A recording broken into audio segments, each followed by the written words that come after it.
lugar de bênção, né? E nós precisamos orar sempre para que os nossos filhos, o nosso cônjuge esteja sempre debaixo da bênção do Senhor e nós possamos ver a glória dele em nosso meio. Meus irmãos, eu pretendo hoje e na próxima semana estar tratando sobre temas relacionados à família, e hoje nós trataremos sobre o tema de uma forma mais ampla, né? A família que glorifica a Deus. Nós vamos ver hoje a imagem de Deus na família, né? Como é que Deus, naquilo que Ele é, Ele se reflete no nosso lar e abençoa o nosso lar, abençoa o nosso casamento, a nossa vida conjugal. Então nós iremos meditar sobre esse tema e eu queria que você abrisse sua Bíblia comigo, lá em Gênesis, capítulo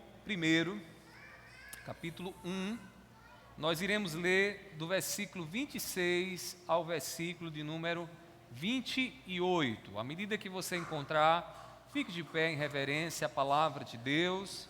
Gênesis, o primeiro livro da Bíblia, capítulo 1, versículos 26 a 28. Abra sua Bíblia e abra também o seu coração, porque certamente essa passagem tem muito a nos ensinar nessa noite. Nós iremos ouvir a voz de Deus através da exposição dela. Então, Gênesis capítulo 1, versículos de 26 a 28. Diz assim a palavra do Senhor, meus irmãos.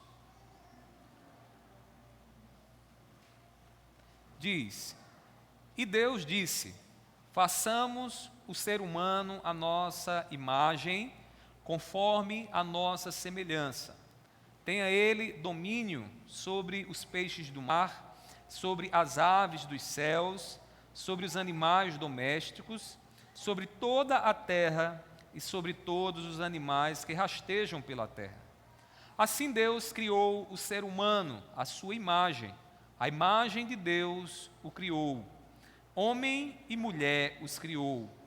E Deus os abençoou e lhes disse: sejam fecundos, multipliquem-se, encham a terra e sujeitem-na. Tenham domínio sobre os peixes do mar, sobre as aves dos céus e sobre todo animal que rasteja pela terra. Feche seus olhos mais uma vez e peça a Deus a iluminação do Espírito.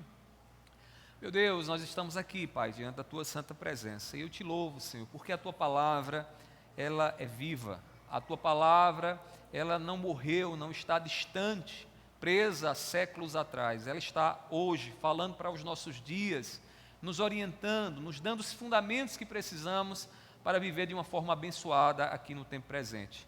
E eu te peço nesse momento que o Teu Espírito nos ajude, Senhor, a entender a Tua santa palavra, e aqui, Deus, ouvir a Tua voz, nos orientando, nos dando, Deus, a direção naquilo que precisamos. E eu te peço, abençoa cada família aqui nessa noite, aqueles que estão também nos acompanhando pela internet, abençoe seus lares, seus casamentos, seus filhos, Senhor. Eu te peço assim, tenhas misericórdia de nós, e fala aos nossos corações por meio dela, por meio da Tua palavra. Assim eu te oro, em nome do Teu Filho amado Jesus, amém, amém. A igreja pode se assentar nesse momento, meus irmãos.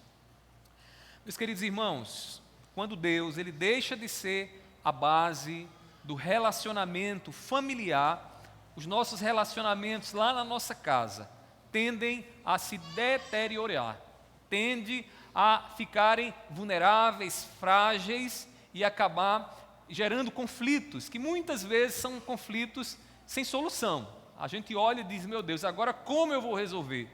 E aí a gente percebe que muitas vezes a resolução está distante dos problemas dentro da nossa casa, porque em algum momento nós abandonamos o nosso Deus, a palavra do nosso Senhor, aquilo que o nosso Senhor tem a nos ensinar.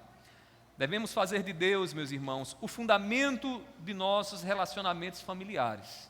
Olhando para Deus e buscando em Deus o modo como eu devo tratar os nossos filhos, como eu devo tratar o nosso cônjuge, é que nós então estabeleceremos uma família forte.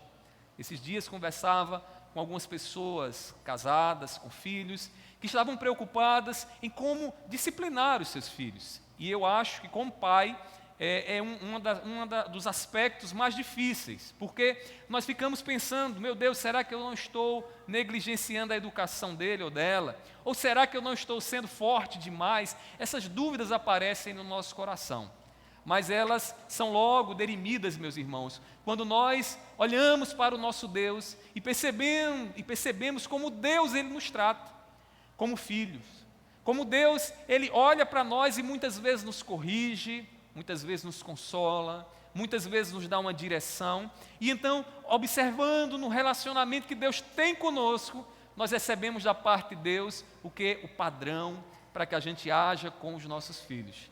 De maneira que Deus vai dizer lá em Hebreus capítulo 12, que Ele corrige o filho a quem ama. Deus não é um pai negligente que deixa o filho correr solto, crescer solto. Ele é um pai que está preocupado ali no bom caminho do seu filho e Ele corrige quando necessário. Mas o nosso Deus também é Deus consolador, é Deus que sabe das necessidades, das nossas necessidades quando estamos aflitos. Assim Deus também nos ensina a olhar para a vida dos nossos filhos, olhar para o nosso cônjuge e agir como ele, preocupado com as necessidades do nosso cônjuge. Meus queridos irmãos, refletiremos nessa noite sobre a família que glorifica a Deus, e hoje nós veremos como o relacionamento de Deus Pai, Filho e Espírito Santo deve se refletir em nossos relacionamentos dentro do nosso lar. A gente não pode pensar longe de Deus, a gente tem que pensar na natureza de Deus. E quem é Deus? A palavra do Senhor nos revela Deus como um Deus triuno, um Deus que é três, mas em sua essência é um.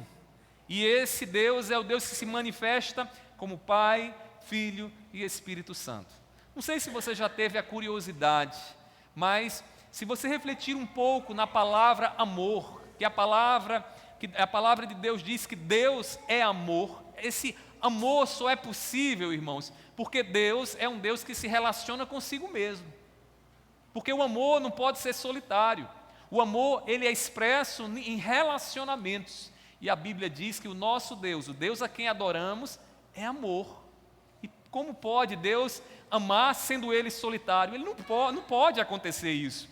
Deus expressa o amor na sua própria natureza, amando o Filho amando o Pai, o Espírito Santo se expressando também dentro desse relacionamento, de maneira que quando olhamos para o nosso Deus, nós aprendemos com Deus como deve ser o nosso relacionamento com o próximo, como deve ser o nosso relacionamento dentro do relacionamento conjugal, da vida conjugal.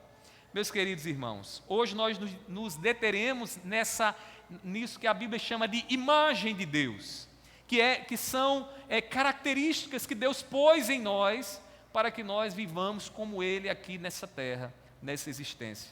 O propósito da nossa reflexão é estimular você a fazer com que a glória de Deus se manifeste na sua família.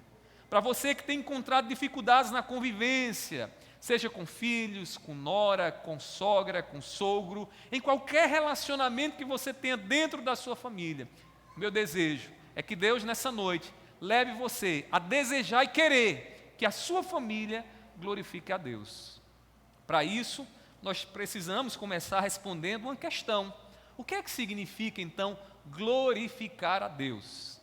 Para alguém mais pentecostal, é possível que alguém ache que glorificar a Deus seja dar um glória a Deus em voz alta.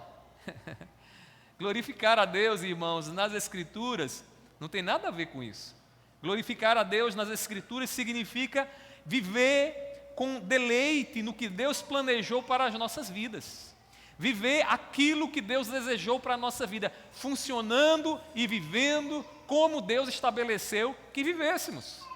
Viver para a glória de Deus não é olhar diante do espelho e dizer para nós mesmos: minha vida está boa.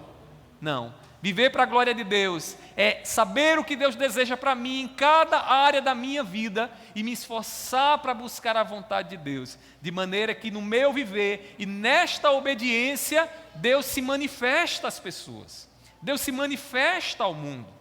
Meus irmãos, entendendo esse significado que a Bíblia nos dá, nós precisamos perguntar nessa noite, para glorificar a Deus na minha família, na nossa família, como é que eu devo viver como família para que Deus seja glorificado?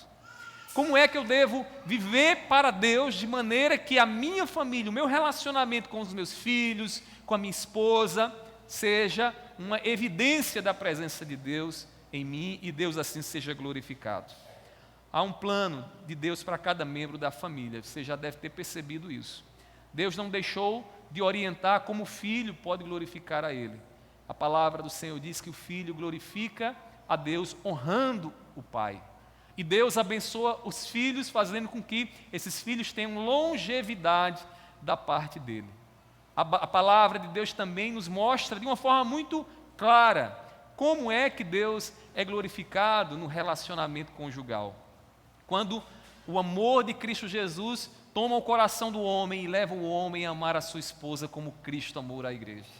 E a mulher a servir e auxiliar o homem como se estivesse servindo ao próprio Senhor Jesus Cristo no seu relacionamento. Meus queridos irmãos, Satanás, de todas as maneiras, ele tenta desestruturar o que Deus estabeleceu para a sua glória. O propósito maior do nosso inimigo e do inimigo de Deus é fazer com que aquilo que Deus planejou não dê certo. Se Deus planejou a família e foi estabelecida por Ele, o que é que o diabo vai fazer? O diabo vai fazer de tudo para que a sua família e a minha família seja completamente desestruturada. E tem virado moda nós ouvirmos nos nossos dias muita gente querendo mudar a família, né? Querendo que a família seja de acordo com a ideia de A ou B, porque é retrógrado, porque é antiquado. Tem gente discursando assim e muita gente aplaudindo, achando que isso, né? Eu falo de cristãos, né? Aplaudindo e achando que isso é algo que Deus se agrada, que Deus aceita. Meus irmãos, Deus estabeleceu a família. E se tem alguém que deseja ver a família desestruturada, o seu lar, sua família desestabilizada, não é Deus, é o diabo, é Satanás. Meus irmãos, desde o início, Satanás ele tentou de todas as maneiras desestruturar aquilo que Deus estabeleceu para a glória dele. Satanás fica irado todas as vezes que Deus é visto nos nossos relacionamentos. Eu vou ser bem prático com você. Todas as vezes que o diabo vê a maneira como você trata a sua esposa, o zelo que você tem pelo seu esposo, a maneira como você cuida dos seus filhos, ele fica irado.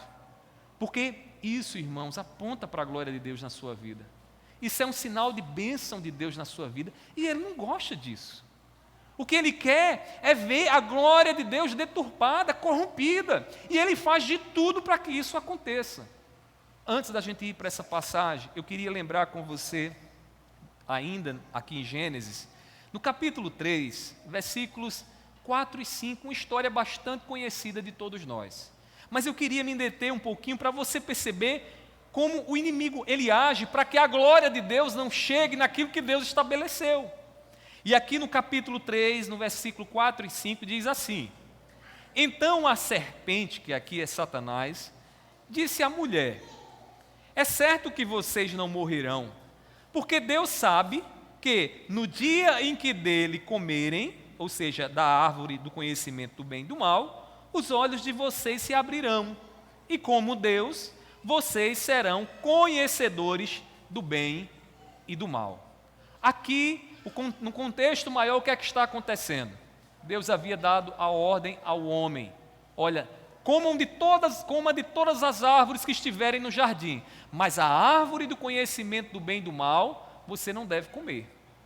Escute o que eu estou dizendo, não coma, a ordem é essa. Se você transgredir, se você fizer o contrário do que eu estou dizendo, você vai sofrer as consequências, Adão. E o que vai acontecer sobre a sua vida é morte. Você será afastado de mim. Você será lançado para longe do jardim aqui do Éden. A árvore da vida, que é a árvore que vai dar a você vida eterna, vai ser tirada de você e você vai morrer. Então, Adão, não coma. E diz o texto, Satanás, percebendo, né, a mulher, foi ao encontro da mulher e diz essas palavras aqui.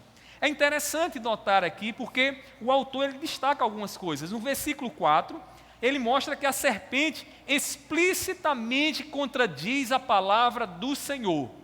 Ou seja, ela não vai com meios termos. Satanás não chega com meios termos. Ele vai direto e diz o seguinte: olha, o que Deus está dizendo não é verdade.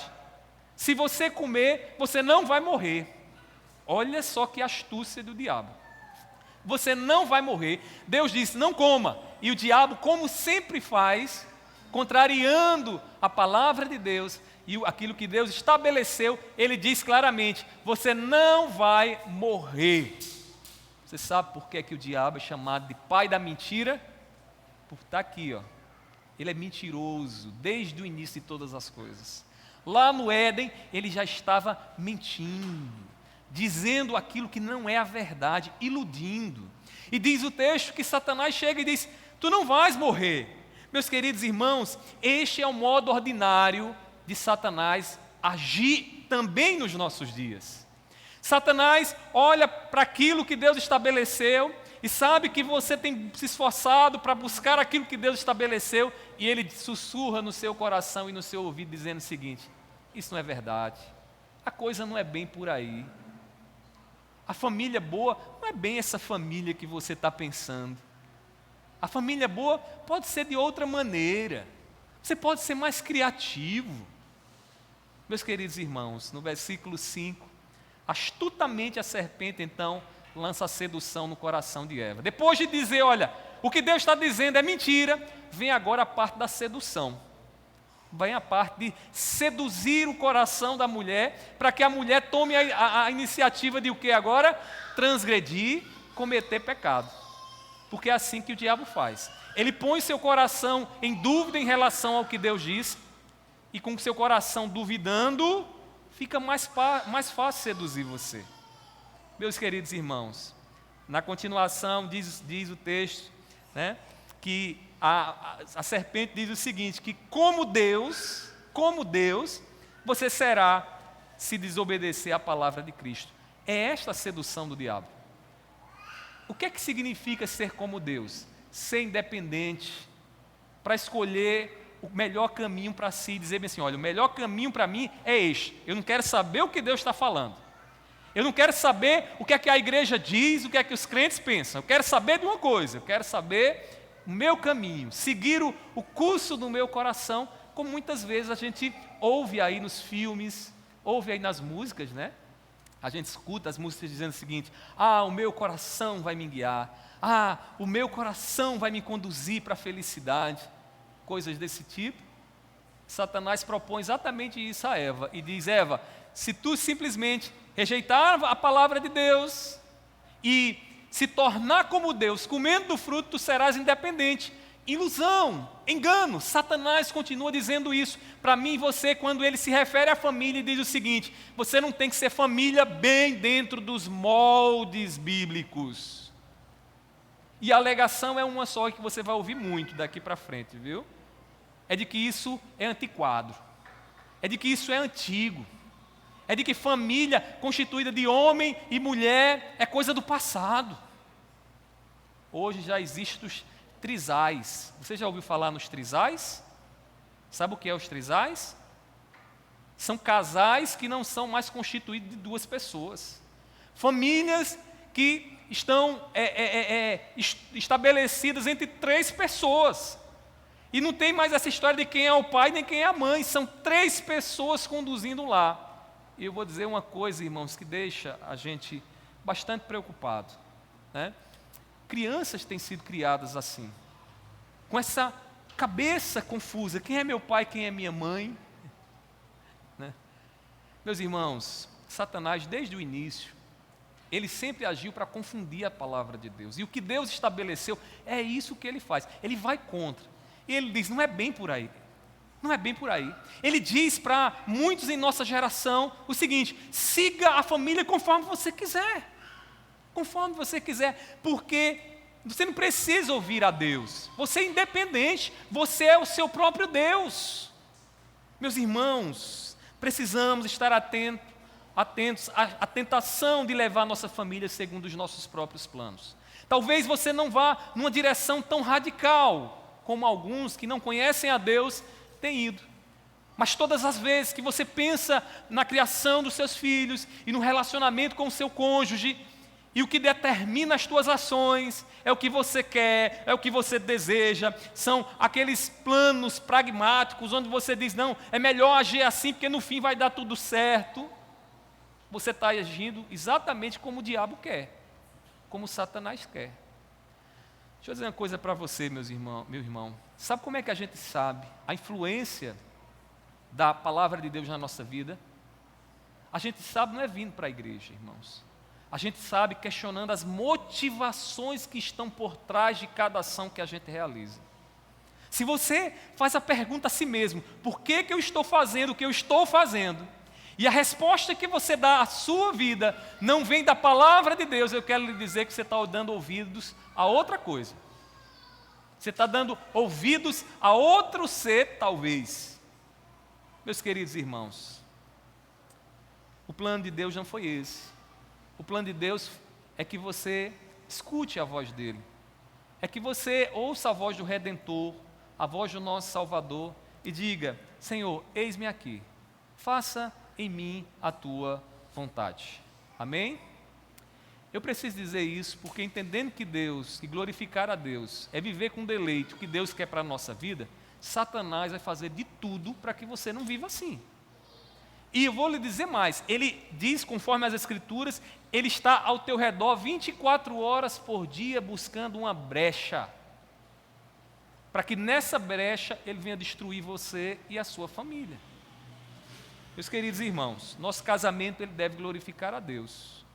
O pecado, ele tem conduzido muitos casamentos por um caminho aquém do que Deus planejou. As pessoas hoje, elas já casam, meus irmãos, pensando na separação, sabiam disso? Elas já casam separadas, na verdade, né? Já casam separadas. Cada um cada um tem o seu próprio carro, cada um tem sua própria cama, cada um tem seu próprio dinheiro. É assim que funciona, né?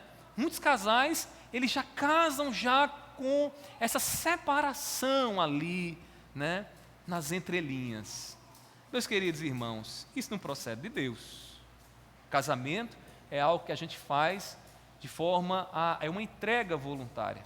A palavra do Senhor diz que o casamento ali, quando há de fato, os dois se tornam uma só carne. Não são duas carnes, são uma só carne.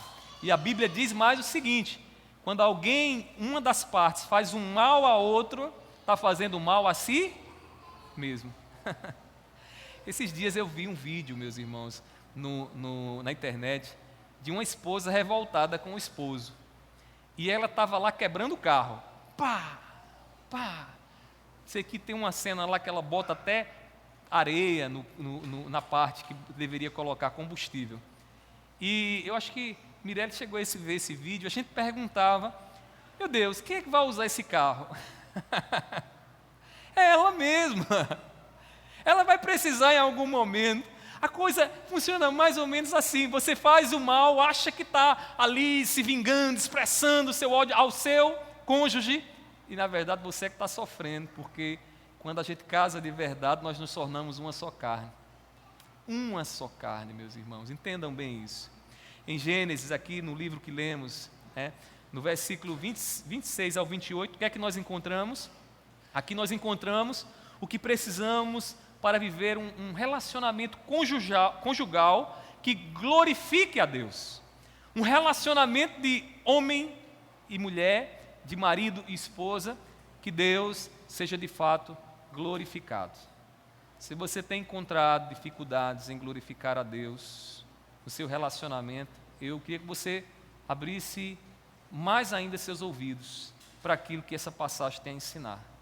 Mas eu queria muito, e eu sei que só Deus pode fazer isso que eu vou lhe pedir agora, que essa palavra, ela descesse para o seu coração. Alguém já disse que os 30 centímetros mais distantes de serem percorridos se encontram entre a mente e o coração. E qual a diferença de uma coisa para outra? Você pode compreender claramente o que eu vou lhe dizer aqui. E chegar na sua casa, odiando o seu cônjuge, fazendo os mesmos pecados que você continua fazendo. Porque só quando a palavra de Deus chega no coração é que a vida é transformada. A transformação só acontece quando o entendimento que temos da palavra chega ao nosso coração e nos leva a uma ação diferente daquilo que temos feito e que não tem vindo da parte do Senhor. Então, o meu desejo nessa noite é que você escute a palavra do Senhor e, ao ouvir a palavra do Senhor, essa palavra desça ao seu coração. Amém? Amém. Olhem para mim, vocês estão aí, né, dando amém sem nem saber porquê, né? Meus irmãos, então vejamos aqui. Deixa sua Bíblia aberta aí comigo, capítulo 1 de Gênesis. Vamos ver aqui essa passagem, o que é que ela tem a nos dizer. No versículo 26, Deus fala, pelo poder da sua palavra, Ele estabelece então o padrão do relacionamento conjugal. Aqui no versículo 26, a palavra do Senhor diz que Deus faz o quê? Ele fala. Tudo acontece pelo poder da palavra do nosso Deus. Diferente de qualquer outro Deus, com D minúsculo, aqui dessa existência, o nosso Deus é Deus que se relaciona conosco. Ele fala conosco. Nós vivemos com Ele ouvindo o quê? A palavra dEle. E aqui no versículo 26, provavelmente Moisés, o que ele está dizendo aqui, meus irmãos, é que Deus, Ele fala. E quando Deus fala ali, direcionando a sua palavra para o homem, para a mulher, Ele vai dizer o quê? Ele vai estabelecer o padrão do relacionamento conjugal. E aí, que padrão é esse? O padrão do nosso relacionamento conjugal, entenda-se aqui, homem e mulher, nada mais do que isso, homem e mulher. O que é que Ele estabelece aqui? Qual é o padrão que Ele estabelece? O padrão é o próprio Deus. O próprio Deus. Vamos ver o que é que diz aí. Observe na primeira parte do versículo 26. Diz assim: E Deus disse: façamos o ser humano a nossa imagem, conforme a nossa semelhança. Pare aí. Observe o que é que Deus está dizendo. Façamos o homem a nossa imagem, conforme a nossa semelhança. O homem e a mulher foram feitos à imagem de Deus. E o que significa isso, irmão? Significa que no ato da criação, Deus fez o homem e a mulher, e fez deles a coroa da criação, dando a eles coisas que nenhum outro ser criado tem, como a capacidade de escolher, como as emoções que nós expressamos, como a capacidade de nos dirigir a Ele, questionar coisas da vida, e outras mais, né? A inteligência que é própria do nosso Deus. Tudo isso faz parte da imagem que Deus colocou no homem. Mas observe uma coisa aqui nessa passagem, meus irmãos. Observe que há um plural aqui na passagem. Ele diz, façamos. Por que Deus não diz, vou fazer? Né? Ele diz, façamos. Deus aqui está se referindo a Ele, a sua própria natureza. E como nós conhecemos hoje, Deus, embora seja um, Ele também é três: Pai, Filho e Espírito Santo. O que Deus está dizendo é o seguinte: eu estou criando homem e mulher, e este homem e esta mulher também terá em sua natureza alguns aspectos que são próprios do meu relacionamento na minha natureza, como Pai, como Filho e como Espírito Santo. Meus queridos irmãos, esse plural nos revela o padrão que deve ser seguido pelo homem e pela mulher. Quando o homem e a mulher entendem isso, irmãos, eles entendem que eles precisam se amar como Deus ama a si mesmo. Como Deus ama ao seu filho, como o filho ama ao pai. Meus irmãos, assim também precisa ser dentro do casamento, dentro do relacionamento.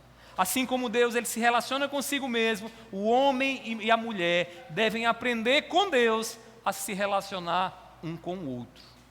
Um com o outro. Olha que padrão elevado nós temos. O padrão que nós temos não é fruto de um palpite alheio, de alguém que disse, eu acho que se você fizer isso vai dar certo.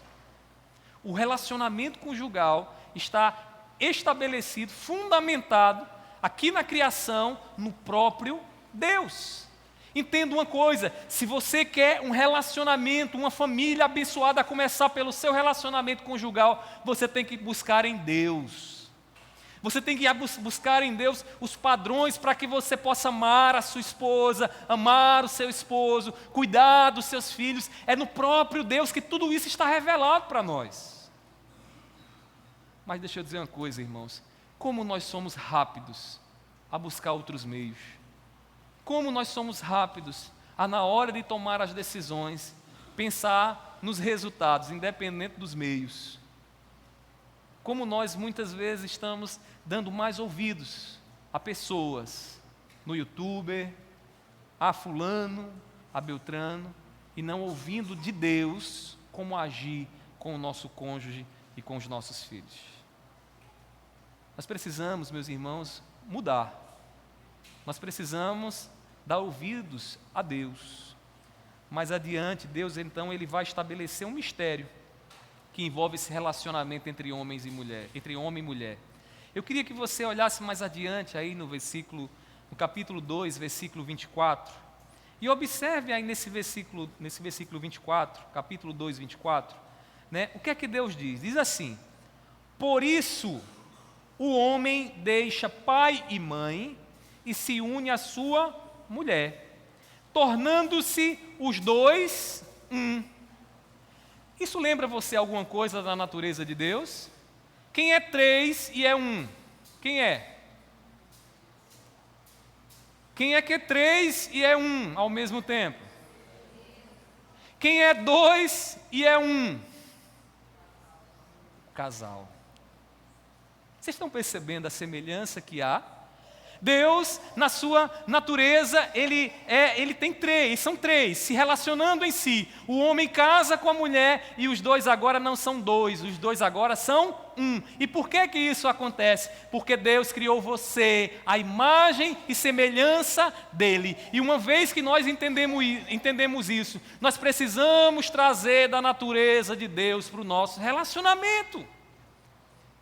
Se queremos de fato, irmãos, a felicidade, a bênção segundo Deus nos ensina, nós precisamos voltar os nossos olhos para Deus e aprender com Ele.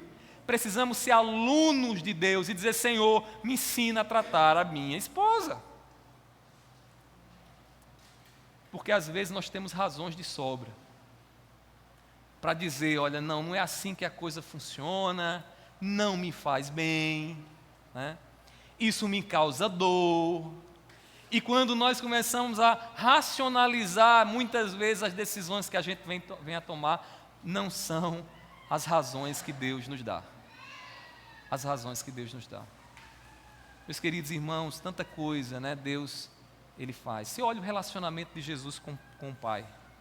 A maneira como o Pai estava atento ao Filho. A palavra do Senhor diz que o Filho se inclinava para o Pai e o Pai ouvia, porque o Pai nunca o abandonou, o Pai o ama. Isso, irmãos, deve se refletir no nosso relacionamento. Às vezes a esposa chega, fala, ninguém dá ouvidos. Às vezes você está vendo lá o que sua esposa está sofrendo, coitadinha, chorando, amarga lá, e você não está nem aí. Esse não é o padrão de Deus, meus irmãos. Muitas vezes, o que você leva, o nome do marido que você leva na rua, muitas vezes é achicalhado. As pessoas zombam, as pessoas criticam. Meus irmãos, não é esse padrão que Deus nos ensina. Jesus carregava o nome de Deus, o nome do Pai em si, de maneira que quem olhasse para Ele pelos olhos do Espírito, viriam Deus, viam o próprio Deus. A esposa deve levar o nome do marido, deve ser honra para o seu esposo. O marido deve ser louvado pela esposa que Deus deu a ele. Pela esposa que Deus deu a ele. As pessoas olham para ela e dizem: como essa mulher é sábia, como ela é uma mãe abençoada. Meus queridos irmãos, nós precisamos aprender com Deus. Para que o nosso casamento glorifique a Deus, devemos buscar o padrão de cuidado e de amor que o próprio Deus nos ensina. Deus é Deus que cuida. Deus é Deus que não nos abandona. A palavra do Senhor poeticamente nos diz que Deus é o nosso pastor. E como pastor, Ele leva a nossa vida às águas de descanso. Ele refrigera a nossa alma, Ele nos leva a pastos verdejantes, provendo o que nós precisamos. Ele nos guia no caminho da retidão, nas veredas da justiça. Meus irmãos, Deus nos ensina o que precisamos fazer. E nós não podemos esperar colher uma coisa que a gente não está plantando, né? É loucura você chegar agora no seu quintal e imaginar que você vai colher lá um caju, se você sequer lançou a semente lá para um cajueiro. Entenda bem o que estou lhe falando aqui. Traga os valores de Deus, traga a vida de Deus para dentro do seu casamento. Traga, porque você vai perceber como isso será uma bênção. Eu espero que você e seu marido nessa noite estejam ouvindo isso aqui, porque isso não é exigência só de uma das partes, viu? Isso aí funciona quando os dois, se entendem. Quando os dois lembram do que fizeram no dia do casamento. Deus, nós estamos aqui, prontos para nos amar e sermos uma só carne. Lembra, né? Como a gente se esquece dos votos que a gente fez no casamento, né? Na doença, na saúde, na riqueza, na pobreza. A gente não faz não é diante do pastor, é diante de Deus. Meus queridos irmãos, entre o Pai, o Filho e o Espírito Santo, a harmonia, a zelo, a fidelidade de um para com o outro. E isso deve ser buscado por nós. Lembre-se do que diz aqui o texto. Deus diz, façamos. A Trindade está dizendo, façamos o homem e a mulher conforme nós. Se nós entendermos isso, eu preciso buscar em Deus o padrão para que eu com a minha esposa possamos viver bem, vivermos bem. Depois de ter estabelecido o padrão do relacionamento entre o homem e a mulher, o escritor bíblico, então, ele vai adiante no versículo 26, e ele mostra, então, quais são as tarefas que o homem e a mulher, que o casal deve realizar, e realizando essas tarefas, Deus será glorificado. E aí, observe comigo agora o versículo 26, na parte B, ele diz assim, tenha ele, o ser humano aqui, tá bom? Tenha ele domínio sobre os peixes do mar, sobre as aves dos céus, sobre os animais domésticos, sobre toda a terra e sobre todos os animais que rastejam pela terra. O que é que nós percebemos aqui nessa parte do texto? Que a primeira tarefa aqui é reinar sobre a criação. Reinar sobre a criação. Antes que você pense assim, pastor, eu não estou mais lá no início de tudo. Hoje, nós já temos em tese um domínio sobre a criação. Né? E aí, Deus está dizendo aqui, tenham domínio sobre todos os peixes do mar, sobre as aves dos céus. Meus irmãos, assim como Deus, que tem domínio sobre todas as coisas, soberanamente, Ele age sobre todas as coisas, aqueles que Ele fez, a imagem e semelhança dEle, neste mundo também deve agir como Ele. O que é que Deus faz na criação? Deus governa a criação. Não cai um pardal do céu, se Deus não disser, caia. Sabe por quê? Porque todas as coisas acontecem pela palavra soberana do nosso Deus. Agora, Deus decidiu reinar através daqueles que Ele criou, do homem e da mulher. De maneira que quando o homem e a mulher são criados, o que é que eles devem fazer diante da criação? Governar, reinar. Eles devem dominar sobre a criação. Você deve lembrar que enquanto Adão estava só, Deus disse o quê? Que não era bom que o homem estivesse só. E para isso, Deus fez o quê? Uma auxiliadora para estar ao lado dele. A mulher entra para auxiliar no papel de quê? De dominar a criação de Deus. De dominar a criação de Deus. Isso é chamado também, e vocês vão ver em outro momento, de o mandato cultural. O que é o mandato cultural? É a ordem que Deus dá para que o homem, ele domine a criação, ele estabeleça aqui o domínio, o governo de Deus sobre a criação. Deus, ele nos criou para nos relacionar com o mundo criado. estabeleceu o domínio dele sobre a criação como seus representantes. Quando a gente fala de representante, a gente lembra logo do mordomo, né? Do mordomo, aquele que cuida das coisas do seu senhor. Ele está ali representando o seu senhor, cuidando daquilo que não lhe é seu. Porque a criação não é do homem, não foi eu e você quem criou, foi Deus quem criou. E Deus cria o homem para que o homem, como representante dele, domine sobre a criação, de maneira que este homem também prestará conta sobre esse domínio sobre a criação. Ele enfatiza isso no versículo 28 ainda, aqui em Gênesis 1, 28, observe na sua Bíblia, diz assim na parte B, né? Diz assim, sujeitem-na o quê? A terra, a criação, tenham domínio, né? Tenham domínio sobre todas as coisas, tenham domínio sobre os peixes do mar, tenham domínio sobre as aves dos céus, tenham domínio sobre os animais que rastejam pela terra. Eu acho que aqui nos cabe uma aplicação dessa passagem na criação dos nossos filhos, meus irmãos. Às vezes, como cristãos, eu sei que tem muita gente que já entendeu isso, mas tem gente que não entendeu. Um dia desse eu conversava com um jovem que dizia para mim assim, pastor, eu nunca me interessei pela universidade porque uma pessoa muito importante na minha vida disse que universidade não é lugar de crente, que universidade não é lugar de crente para lá. Meus irmãos, isso é um entendimento completamente equivocado das Escrituras Sagradas.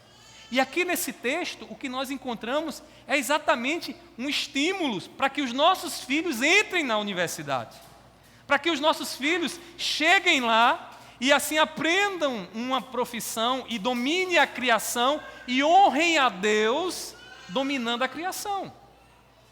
A ciência que nós temos hoje, nós fazemos tanta coisa, a gente já consegue, irmãos, tomar banho sem sair de casa, sem ir atrás de um rio, sabe por quê? Porque alguém um dia, dominando a natureza, colocou tubulações, de maneira que a água agora chega em cada um dos nossos lares. Hoje, quando dá 6:30 da noite, nós não precisamos ir para casa e ficar trancado, porque nós temos luzes aqui, temos luzes na rua, que clareiam para que a gente possa andar. O que é isso, senão o domínio da criação? O que é isso, senão a ciência sendo exercida, e essa ciência vindo como bênção de Deus? Porque certamente você é grato a Deus porque tem essa iluminação aqui, ou não? Nós somos gratos, né? Graças a Deus, porque tem essa iluminação, porque se não tivesse, a gente estava no escuro aqui. E como foi que essa iluminação chegou aqui? Através da ciência e do domínio da criação, essa energia chegou aqui e nos faz bem. E a gente pode dizer, Senhor, é uma bênção de Deus na nossa vida. Amém? Daqui a pouco, aquela comida que você tem lá na sua casa, quando você chegar, que você for comer ela, você vai agradecer a Deus, sabe por quê? Porque graças ao domínio da criação, ao domínio da ciência, você não precisou sair à noite para ir caçar um bicho para poder comer. Você não precisou ir até a roça para colher lá alguma coisa, porque já lhe deram empacotado, né? E colocar lá o melhor possível para você. Que é isso, irmãos? Domínio da criação. Agora deixa eu fazer aqui uma observação.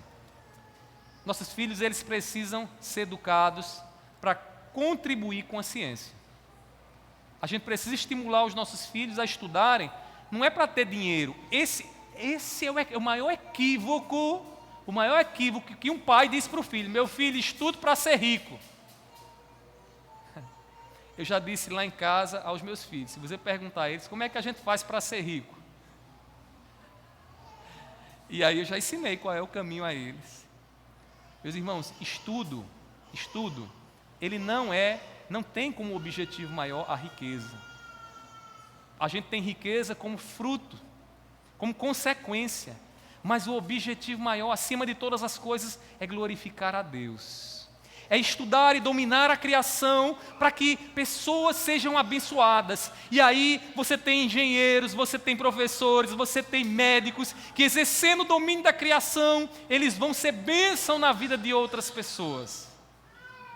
Eu sou grato a Deus porque um dia alguém estudou para medicina e aprendeu a trabalhar com ortopedia, e no dia que a minha filhinha precisou do conhecimento ortopédico, tinha lá um médico que pôde ser bênção de Deus, mesmo não servindo a Deus, através daquela ciência sendo realizada. Meus irmãos, o domínio da ciência, estimular os nossos filhos a conhecerem mais a ciência, dominar isso para a glória de Deus, é um papel nosso como cristãos. A gente não tem que achar que isso é papel da escola apenas. A gente tem que entender que isso começa em casa, entendendo aqui o mandato que Deus nos dá aqui: dominai sobre as aves do céu, sobre os peixes do mar, dominai sobre a criação. Todos nós aqui, pelo menos a grande maioria, até onde eu sei, tem um dom de Deus, tem uma profissão, domina a criação de alguma forma. Isso é maravilhoso. E a gente tem que ensinar os nossos filhos a dominar, a desde cedo dominar a criação, para que Deus seja honrado e glorificado. Ainda no versículo 28, aqui dessa passagem, o que é que o autor nos mostra? Que no relacionamento conjugal, Deus também concede uma outra tarefa. Além da tarefa aqui de dominar sobre a criação, homem e mulher juntos deveriam dominar e ensinar seus filhos a isso, tá bom? Então, seu filhinho, sua filhinha tem que aprender a dominar a criação. Como? Conhecendo, buscando informação, tendo conhecimento, para que ela, olhando para a criação, ela possa saber como agir moralmente e para o bem dos seus semelhantes. Mas ainda, na continuação, no versículo 28, na parte B, o relacionamento conjugal tem outra tarefa, e Deus concede a bênção da procriação. Procriação, ou seja, gerar um filho. Gerar um filho é bênção do Senhor. O salmista vai dizer que é Deus quem dá filhos ao homem. Filhos são o quê? Herança do Senhor. Herança do Senhor. Você vai deixar aqui uma marca sua, né, no seu filhinho, na sua filhinha. Você vai estar dando a eles tudo aquilo que Deus lhe deu a experiência, a oportunidade de experimentar, para que quando você parta desse mundo, eles levem adiante o legado, como nós costumamos dizer, daquilo que você construiu. É uma bênção ter filho, irmãos. Para imaginar que alguém, né, que não tem filhos, ele está ali pensando, né, como eu vou deixar o meu legado? Para quem eu vou deixar o meu legado? Meus queridos irmãos, é dentro do relacionamento conjugal que a procriação acontece de acordo com os planos de Deus. Embora procriar, gerar filhos, reproduzir, né, seja a bênção do Senhor, a bênção está quando isso acontece dentro de um relacionamento conjugal. Fora disso, a Bíblia chama de quê? Prostituição, promiscuidade. Promiscuidade. Meus irmãos, homem e mulher se amando conforme Deus ordena, e Deus honrando com a gestação de um filho que nasce desse amor que Deus coloca em nossos corações. Não é preciso dizer aqui as dificuldades e sofrimentos que há quando filhos são gerados sem compromisso. Aqui eu abro um parênteses para trocar num tema, né, muito valioso para nós, né, muito valioso, acerca da vida do ser humano. Nós temos visto ultimamente, né, muitos advogando o aborto. Muitos advogando o aborto. Uma criança está lá, em alguns países aí, criança já com 9 meses, irmão, 6 meses, tudo formado, tudo bonitinho lá. Aí a pessoa vai para uma clínica, e lá nessa clínica, essa criança ela é fatiada dentro do ventre da mãe e tirada do ventre da mãe. Uma morte terrível. Depois, se você tiver a oportunidade de assistir no YouTube um vídeo que tem de um ex-médico que fazia isso, né? E ele mostrando toda a agonia, o choro silencioso. O nome do vídeo é esse, depois você vai assistir. O choro silencioso de uma criança, irmãos, Ele diz que estava vendo lá a criança no ventre da mãe, e quando então aqueles aparelhos foram colocados no útero da mãe, aquela criança abria a boca dentro do ventre da mãe, tentando se desviar ali dentro do ventre da mãe. E muitos médicos fazem isso no sangue frio, viu, irmãos? E o pior de tudo, que tem gente que olha para isso e diz, o corpo é meu, né? Eu tenho liberdade para fazer isso. Você tem liberdade para você fazer com a sua vida. Mas aquele que está no seu ventre é uma vida. Você não tem liberdade para tirar a vida de ninguém. Meus irmãos, a gente sabe do sofrimento que é criar filhos sozinhos. É difícil. É difícil. Eu digo porque lá em casa tem momentos que eu sinto que eu fico imaginando, se fosse só Mirella aqui estava complicado. E também se fosse só eu estava complicado. Esses dias ela vai trabalhar e eu tive que ficar a semana com os meninos em casa. Meus irmãos, pense numa tarde atarefada. Eu digo, meu Deus do céu, cadê minha esposa? E menino, vai, aqui eu quero mamadeira, eu quero isso, eu quero aquilo outro, e eu tentando administrar lá. Foi uma semana, assim, de muita experiência, né, de muito aprendizado. Mas tanto eu como ela somos fundamentais na criação dos nossos filhos. Deixa eu dizer para você que tem criado filhos de forma solitária. Deus tem graça para você também, viu, minha irmã? Meu irmão, se desanime não. Talvez você não tenha um cônjuge aí do seu lado, mas você tem aquele que é o pai dos pais. Você tem Deus, e Deus tem graça para a sua vida, e Deus vai dar a você condições de você criar o seu filho, a sua filha, de uma forma que o nome de Deus seja honrado. Mas o ideal de Deus, meus irmãos, é que um filho seja fruto de uma relação conjugal. E esse fruto, irmãos, é uma ordem de Deus, é uma bênção de Deus para nós. Meus irmãos, no mundo afetado pelo pecado, o ideal de Deus para o nosso casamento é constantemente atacado. E o mundo diz assim, você não tem que pensar em filhos, sabe por quê? Porque filho só dá trabalho para você. Não é assim que muitas vezes a gente escuta? Às vezes, eu lembro quando a gente estava pensando em ter filhos, às vezes vinha aquele pensamento seguinte, eu preciso ter um pouco mais de dinheiro para ter filho. A gente acha que a gente precisa ser rico para ter filho, né?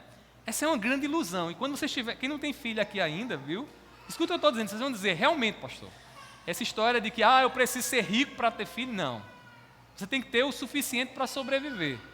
E crer, com certeza Deus vai fazer tudo para que aquela criança ela seja abençoada. Meus irmãos, o ideal de Deus tem sido constantemente atacado.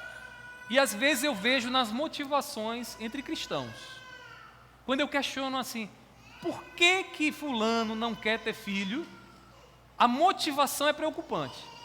Porque não reflete o que Deus nos ordena aqui na palavra. Não reflete. Reflete o quê? Não, a gente precisa disso, precisa daquilo outro. Essa não é a motivação. A motivação não é essa. Meus irmãos, famílias têm surgido, famílias alternativas, os chamados trisais, né? Trisais, que têm bagunçado a cabeça das crianças. Famílias formadas por 3 pessoas, um triângulo amoroso, e a criança no meio, perguntando quem é minha mãe, quem é meu pai, de onde eu vim, para onde eu vou. Famílias homossexuais, né? Em que crianças têm sido adotadas e também com a cabeça confundida por conta disso. Eu abro aqui um parênteses, né? Se alguém deseja fazer isso, eu não posso evitar, mas eu posso dizer a você que é um servo de Deus, um filho de Deus, né? Ouça o que Deus deseja para você. E Deus não estabeleceu que um filho nascesse no lar com 2 mulheres ou com 2 homens.